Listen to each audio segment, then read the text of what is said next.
दोस्तों, अगर आप सोना या चांदी खरीदना चाहते हैं तो ये वीडियो आप ही के लिए है। आजकल हर किसी के मन में एक ही सवाल है, सोना और चांदी अचानक सस्ते क्यों हो रहे हैं? क्या अभी खरीदना ठीक रहेगा या रुक जाना चाहिए? सरकार इस बारे में क्या कहती है? आइए इन सब सवालों का जवाब बिल्कुल आसान भाषा में समझते हैं। पिछले कुछ दिनों में बाजार में एक बात साफ दिख रही है, सोने के दाम नीचे आए हैं, चांदी के दाम और भी ज्यादा गिरे हैं। इसी वजह से लोग कंफ्यूज हैं। कुछ लोग खुश हैं कि अब खरीदारी सस्ते में की जाएगी, तो कुछ लोग डर रहे हैं कि कहीं और सस्ता न हो जाए। इसीलिए इसको समझना बहुत जरूरी है। सोना और चांदी सिर्फ भारत ही में नहीं बिकते, बल्कि पूरी दुनिया में इनके दाम तय होते हैं। जब अमेरिका में डॉलर मजबूत होता है, बड़े निवेशक पैसा निकाल लेते हैं, तो सोना चांदी के दाम गिर जाते हैं। हाल ही में सरकार ने बजट पेश किया है। सरकार ने सोना चांदी पर कोई बड़ी छूट या सस्ता टैक्स नहीं दिया। आयात टैक्स लगभग पहले जैसा ही रखा है। इससे बाजार को कोई बड़ा सहारा नहीं मिला और दाम नीचे आ गए। जब दाम बहुत ऊपर चले जाते हैं तो बड़े निवेशक मुनाफा कमा कर बेच देते हैं, जिसकी वजह से दाम गिर जाते हैं और आम आदमी को सस्ता खरीदने का मौका मिल जाता है। अब सबसे बड़ा सवाल ये है, आम आदमी क्या करे? यही सबसे बड़ा भ्रम होता है। इसीलिए इसे तीन हिस्से में समझते हैं। पहला तो ये कि अगर आप गहने खरीदना चाहते हैं, शादी, त्योहार, घर के लिए, ये समय बुरा नहीं है। दाम पहले से नीचे हैं, लेकिन ध्यान रखें,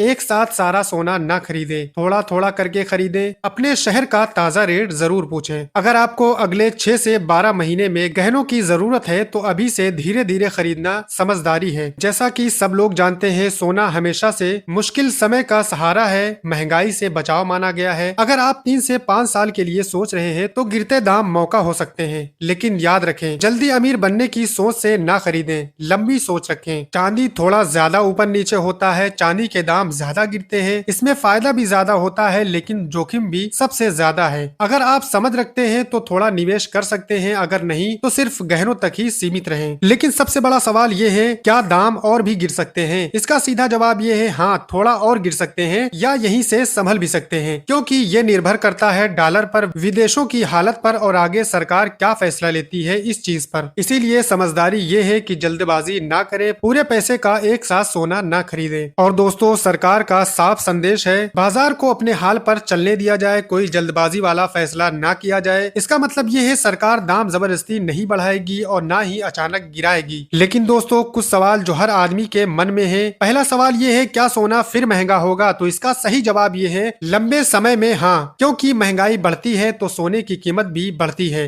दूसरा सवाल ये है, क्या अभी खरीदना गलती होगी? तो उसका जवाब ये है, नहीं। अगर सोच समझ कर खरीदा जाए तो उसमें कोई गलती का सवाल पैदा नहीं होता। तीसरा सवाल ये है, क्या इंतजार करना सही है? तो उसका सही जवाब ये है, अगर जरूरत नहीं है तो थोड़ा इंतजार कर सकते हैं। लेकिन दोस्तों, इस वीडियो की सबसे इम्पोर्टेंट बात यह है, सोना अभी सस्ता हुआ है, ये डरने का नहीं, समझदारी दिखाने का समय है। जरूरत के हिसाब से खरीदें, लालच और घबराहट दोनों से बचें, क्योंकि लालच और घबराहट दोनों आपको नुकसान पहुंचा सकते हैं। क्योंकि दोस्तों, सोना और चांदी जल्दबाजी का सौदा नहीं, बल्कि ये धैर्य का खेल है। तो दोस्तों, आपको क्या लगता है? अपना जवाब कमेंट बॉक्स में जरूर दें। अगर आपको हमारी वीडियो पसंद आई हो, इन्फॉर्मेटिव लगी हो, तो हमारी वीडियो को लाइक और चैनल को सब्सक्राइब करें।